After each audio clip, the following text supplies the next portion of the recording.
Okay, so thank you for tuning in as always. Today we are actually at a car show and gonna be just going through some different cars and actually looking at what makes certain cars more difficult to load than others. Don't know if that's interesting to you, but here it goes. Okay, so right here we have a 37 Cadillac. So let's just walk around this car, and actually this 34 is not much different in terms of what makes it challenging to load. So let's do a walk around. Now here's what makes this challenging to load. The problem is the fenders are way extended over the tires, so you can actually not see where you cannot see where the tire is when you're trying to pull this vehicle into the trailer, into an enclosed trailer, which is pretty tight quarters, right? You only have 81 inches from fender to fender in most enclosed trailers. So when you can't see where that tire is, really makes it difficult to drive that properly into the trailer. In fact, when I hauled cars like this, including this one over here, I would always see this one, same thing. Fenders are way extended, so you don't have good visibility. You can't really feel where you are when you're pulling this type of car into an enclosed trailer. And a lot of damages will happen because also the steering is not tight like a new car, so you will end up with potentially damaging these cars if you're not super careful. So you either need a spotter or you need to remote winch these types of cars into an enclosed. Driving these with one person is a horrendous idea. Cannot state that enough. But this is a beautiful car for sure. It's a 34 Cadillac 355D. And we are at the Carefree Car Show Classic. So that is the primary thing you have to worry about on these cars, is those front fenders and the fact you cannot see where the car is when you're moving it into the enclosed trailer. So you've got to have a spotter or a remote winch on these types of cars. Sometimes they are overly wide as well, so you have to be very, very conscientious about all those factors. One more factor I want to mention on all these old cars, this is another one, this Model T, let's see, this one is a 34 Talbot. I'm not sure what this one is. This is going to be a 1907, heck, not sure, Panhard ET something. I'll show you the. But anyway, you see what the issue is? These tires are incredibly skinny. So if you're using race ramps, what the problem is because the tires are not wide, if you don't really have very good visibility when you're loading these types of cars, okay, with the tires like they are, is that the cars can slide off those ramps very easily. Because with a wide tire, even if you go like halfway off the race ramp or aluminum ramp when loading, it's no big deal. But if a driver misses the ramp because of the tire, this car can go right off the trailer. And I've seen it happen before. So you have to worry about that also with those cars. Now this is a 1964 Lincoln, okay, and we can tell you right off the bat from looking at this that the problem you're going to have with this car, or what's going to make it more expensive, is this is about a 220 to 230 inch car. So that's like hauling two Honda Civics, first off. Secondly, the driving situation is going to be real problematic when trying to pull this into an enclosed, because there's so much difference like in the steering from the front to the back. So you might make a small movement in the front, the next thing you know, that whole car is like cockeyed inside the enclosed trailer. So this is not much different in terms of these older cars. You really want to have a spotter or have a remote winch to bring these into the trailer. And here again, you have the fenders up over the tire, which is always more challenging. But the bigger issue with this car is the length. 220 to 230 inches, you're going to pay a lot more money to ship these enclosed than say like a 180 inch car, 170 inch car. It takes up so much room in the trailer. And also, of course, the convertible. But when shipping enclosed, that doesn't have any bearing. But you would never want to ship this open because the open top could actually be damaged shipping it open if it's a soft top, especially an old car. Here is a classic 1967 Mustang convertible. Honestly, not really much to tell you about this. This is a very simple car to load. Loaded many of these in my day. Very beautiful car here, but this is a cakewalk to load.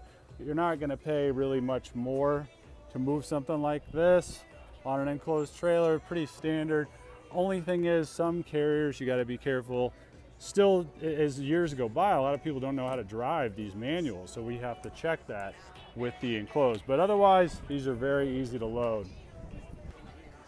Here we're coming up on a Triumph and a 67 Jaguar, and these are tiny little cars, so these things are incredibly easy to load. They only are about 160 inches long, so very easy to load these types of cars. 65 Morgan, I've never even seen one, but again, only looks like about these three cars right here, only about 160, maybe 170 inches long. These are easy, very easy to load. But the only thing you have to maybe worry about is just the transmission. Some of them are like 3 on the tree, you know, just depends. So this looks like a Jaguar, yes, old Jaguar. That is a beautiful car there. Again, transmission, but most transporters, look at that. That is a crazy, awesome looking restored engine there. Taking a video of this one just because it looks so cool, but 1960 MGA. It's just another manual. Yeah, these are all a cakewalk to load. Total cakewalk. They're only 160. They take no space in the trailer. They weigh like 2,000 pounds. Same thing with all these small cars. So really, you're going to get a discount shipping some of these smaller units versus shipping, you know, like that boat over there or those cars we mentioned earlier. This is a crazy, unique Corvette. Lingenfelter vet right here. Lingenfelter. Don't even know when that looks like newer edition wheels right there.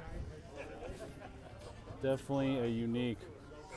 I don't think I've ever even seen anything like that. It looks like a Cadillac rear end or something. Oh wow, and they've put like C5 interior in it. But this car would not be very difficult to load. That's probably, I don't know, 185 inch car, maybe 190.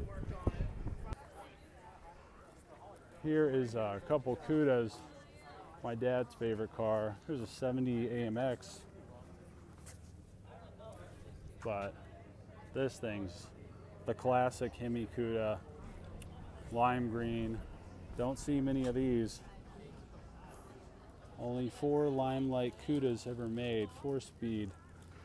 Now, something like this, I'm not exactly sure on this one, but you have to be concerned with liability. I mean, some of these cars are over $1 million, so if you've got a car that's like crazy expensive, over $1 million, I mean, you cannot just throw that on any trailer. You have to be incredibly careful, make sure the carrier has proper insurance to even load a car like this. But really, there's nothing that challenging about moving a car like this. Sometimes they don't start right away, they leak, so you got to be concerned with the cars underneath. Or actually, this could be the case for many types of cars, but if the car has too much power, and especially if the transport is trying to load it in the rain, I've seen people put too much on the gas, like especially if it's a manual. I'm not sure if it is. Looks like it might be. What'll happen is they spin the tires and the car fishtails off the ramps while they're trying to load it. So there's a lot of that could be an issue if the car has like exceeding amounts of power and it's an older car, so it doesn't grip very well, transmission doesn't engage like a newer car, and the transporter probably doesn't. I mean, it just depends on the company. Some guys have more experience loading these than others, but that's probably the pitfalls I would say on this, just the insurance liability and then worrying about how much power to wheels it has and how much traction control and that sort of thing it has. This is a 72 Pantera. not a lot of visibility inside this car.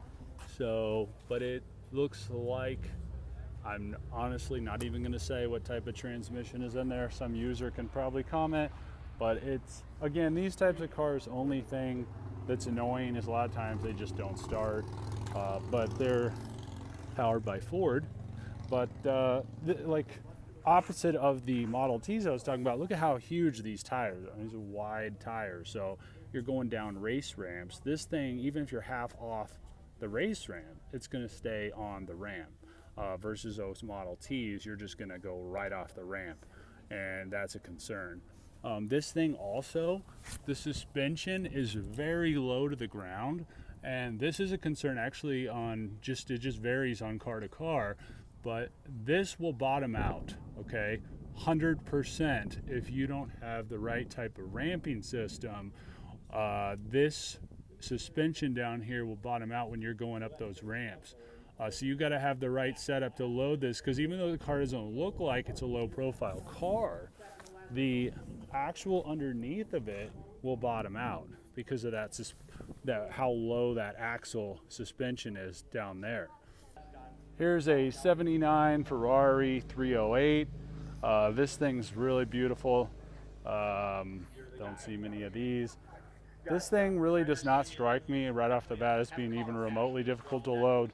But honestly, no offense to Ferrari, it kind of reminds me of my friend's 80s Fiero in high school.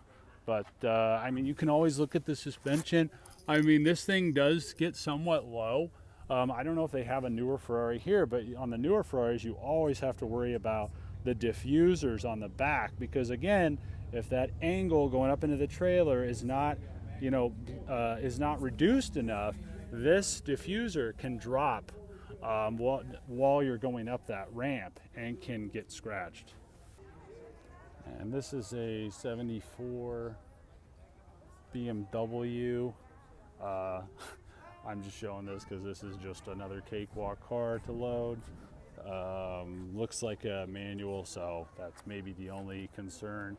Just making sure the transporter knows how to drive that. I don't see anything else. My coworker's obsessed with these older BMWs, so I think I'm just putting it on the channel just to, or no, well, it says 2002 BMW 19. I don't even know what it is, so it looks like a 74. Maybe it's an 02. I do not know, but it looks, but users in the comments can tell me. I don't claim to know every car. I just know what to look for when loading them. Okay, so these, we got to hit on trucks because the trucks are so popular right now, and people are just buying them all over the place and shipping them. We've probably shipped 20 of these lately, or Suburbans or Blazers or something similar. Now, we really don't even recommend shipping this type of thing enclosed because, first of all, the height is a disaster. Okay, this thing is probably, oh my God, I don't know. Let's see. I don't know. It's 80 inches or more than that. I'd have to just guesstimate. What is 6 times 12? What is that? 72. So it's taller than me. And the problem is, you're just, first of all, most of the enclosed 2-car haulers are only going to be able to load up to about, I think it's 7 feet. So it's right at the 84-inch mark. So if you come try to load this thing, you're going to be probably almost taking off the roof, because here's 6 feet right here. That's 72. I mean, so, and then not to mention the width. I've actually tried to load one of these. I drove 4 hours one time to go to St. Louis from Kansas City to try to pick one of these up, something like it. And the tires are just so wide, it's wider than 81 inches, which is the fender clearance inside an enclosed and most enclosed. So it was trying to ship these enclosed is just idiotic. I see people trying to move them all the times on the boards, and it's just stupid. Like, you got a higher chance of damaging these enclosed. And I will honestly tell you guys, when I was brand new hauling cars, I messed up a brand new 4x4 Mercedes that was all decked out similar to this, because that height, it was taller than 84 inches. And when it came into my trailer, it just barely skimmed the roof. And I was like, oh shit. And I had to pull it out of the trailer. So that's the reality with these big cars. you're much better off putting these on like a flatbed or a 3-car wedge or something that can just, that doesn't have fender issues when you're coming up the trailer, doesn't have to fit between fenders on the trailer. And there's trailers like that out there, but they're all open trailers. So this is actually way safer on an open trailer than an enclosed, but people make that mistake. The brokers don't give a hell. They don't know what they're talking about. So they'll tell you, oh yeah, go ahead, ship this enclosed, which is a completely stupid idea. Now the issues with this car are the clearance levels. The clearance down here is going to be a huge problem trying to load this. So even if you clear this right here, you're still very likely to bottom it out right here. So this almost has to go on a lift gate, maybe 12-foot race ramps, but it's just way too low. They've slammed it. It might be on air, which could possibly load it. They have restored this thing to absolute perfection. It's a beautiful car, but this thing is just too low. I mean, you got to be really careful loading something like this. Let's get a better shot. You can see how low that. See, a lot of people think, oh, I clear it right here, I'm good. No, you're not. You're going to bottom out the rocker panel if you don't pay attention. A lot of people do that. They clear it when they're loading it, and then they bottom out the rocker. So.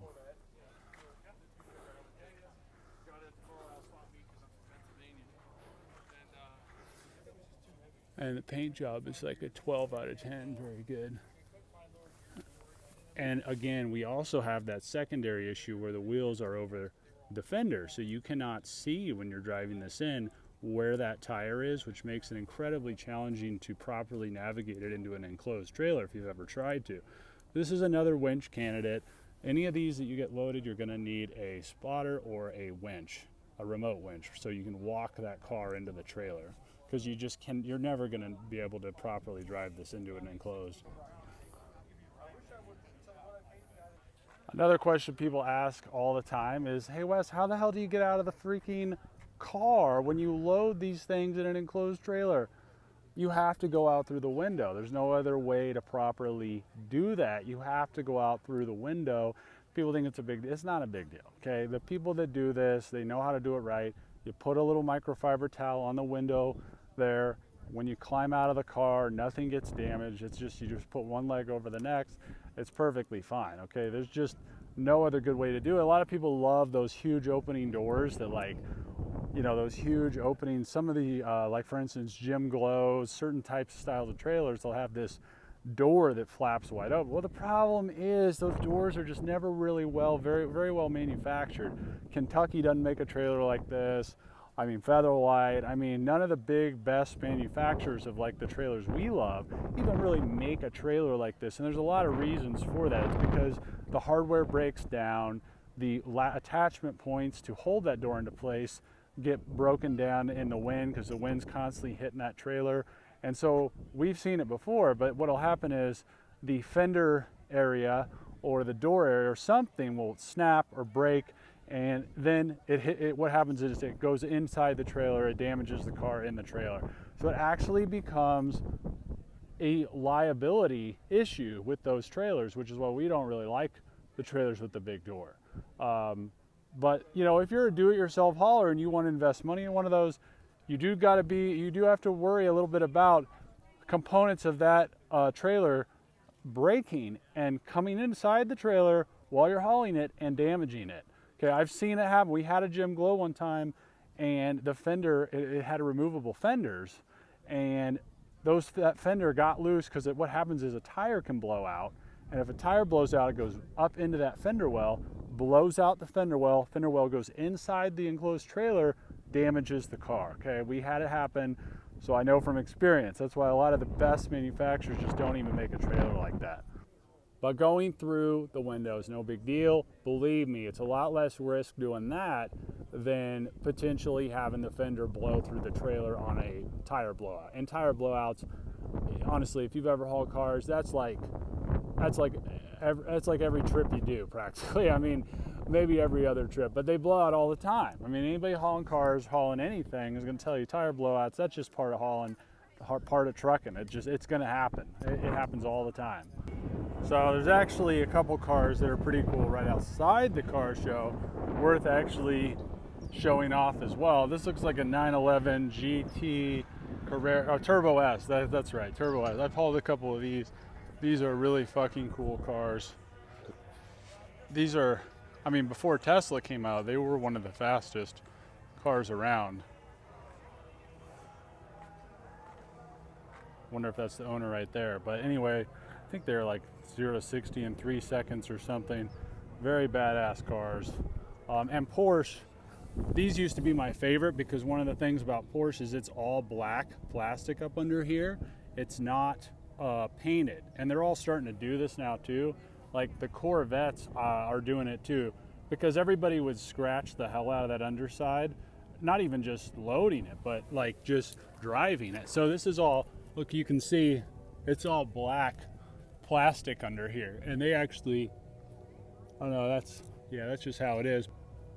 But yeah, they don't paint the underneath of these now because how much damage would always occur on these cars, either loading them or just driving them. It's just stupid. Like, why would you paint the underside of a bumper on a 100,000 plus car? It just makes no sense, right? And this is a convertible top. There's also a concern on this that people always have is if you put it in a 6-car Kentucky, if that upper deck car is leaking, like one of those Cudas in there, or old, Impala or something. Well, a lot of those old cars leak, right? So you put this Porsche on the bottom deck, and then the whole top gets ruined because some old cars dropping fluid, transmission fluid, everything else onto the car. That's probably one of the main concerns I'd have on something like this. But honestly, Porsches are one of the easiest cars to load. They're only about 170 to 180 inches usually. I mean, a lot of them really, they don't usually have diffusers. This one does not have one. So you don't have to worry about that. You don't have to worry about the underside of the bumper because it's not painted. They're really easy cars to load. These were my dream. I probably hauled, I don't know, over 100 Porsches back when I was hauling cars all the time. And this is just really a beautiful car, really. But yeah, these are awesome cars, easy to load. Just got to worry about, the top. That's probably the main thing I'd be worried about on something like that. God, those calipers, look at how big these calipers are. Gigantic. Oh my God. Crazy. Now here's a new Corvette. We've done a lot of these, pretty popular in the last couple years. Now we can take a look at the underside of these, look for the diffuser to see if there's something we got to worry about. Now these are pretty low, but again, there's not like a Ferrari 488 style, like $3,000 diffuser on this car. But on the underside of these, they are not painted either. Just like the Porsche, you can see they're all black. If you go up under here, see it's not painted. That's how they're all doing it now. Not painted underneath, so you cannot damage. You don't damage on their side because they're not painted. That's what they're all doing. I don't know why it took so long for these manufacturers to figure out. Makes no fucking sense to paint the underside of the car. But anyway, show you the interior. There's a Tesla right in front of me. And people don't know this, but we'll just discuss it. This is like a Model X or Y, I can't tell, somebody in the year. But all the Teslas are crazy wide, okay? So that's the concern with Tesla. They're like 80 inches wide, and enclosed trailers only are 80 inches total wide or something. So it's like this is how much like clearance you probably have loading one of those Teslas from one side of the trailer to the other side, how close that tire is to each side of the interior fender in that enclosed. A lot of people don't know that. And then another disastrous thing that drove me crazy with these Teslas is actually the fact that they have auto stop and start. And because they tend to recognize that they are in a tight space, they think they're about to be, the car senses it's about to be in a collision. So it constantly stops and starts when you're trying to pull it out of the trailer, creating a complete nightmare. You gotta go boop, boop, boop, boop. But yeah, those Teslas, I mean, you gotta watch it because, you'll hit the side of one of those fenders because they're so wide. And the start-stop function in that car. Oh, and they all have tracking capability. Okay, so what about this one? Fire truck. Well, obviously we actually have hauled a couple of these, but the only way you're gonna move one of these is just a low boy with a semi truck. You cannot haul one of these with a dually unless you're a psychopath. But yeah, it's gonna end up going on a low boy that can handle a lot of weight. Be the only thing that gets moved. Probably gonna cost you $1, $2, or probably like more like $2, $3 a mile to move something like that. Another Corvette. I don't even know what this color is. It's like a grayish blue. Porsche. It's a Spider. Same thing. And then there's my Jeep. Believe it or not, the Jeeps are actually kind of pricey to ship. A lot of times they're lifted. Carriers don't want to mess with like the lift or modify. Like they're always modified, as you know. So they do tend to take a little bit more, especially if it's the Gladiator, because the Gladiator is a little bit longer than the typical Jeep. So that's what you get into. But they do tend to take more than, say, like a Honda CR-V. I would never ship them enclosed. I do not recommend shipping them enclosed. I've seen them go enclosed. We've even hauled them enclosed. Typically, those 6-car Kentuckys, you got like this much of height on that upper deck from that lower deck. I mean, so that car bounces too much, might hit the top deck. I'd rather just put it on an open trailer than risk the, roof situation on that, and just put it on the upper deck of an open trailer. But that's the deal with the Jeeps. They do take a little bit more for the modification reason that they're just so known for. Anyway, that should about do it for this video. Appreciate you guys checking out the channel, checking out the Carefree Classic Car Show here in Carefree, Cave Creek, Arizona.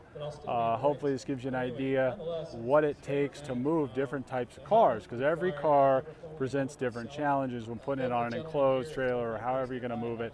So depending on the car you have, this should give you a little bit of a barometer as to what challenges you have to deal with, whether you're hauling it yourself or you're hiring somebody. So with that, I'll leave you guys to it. See you guys on the next one. Happy hauling.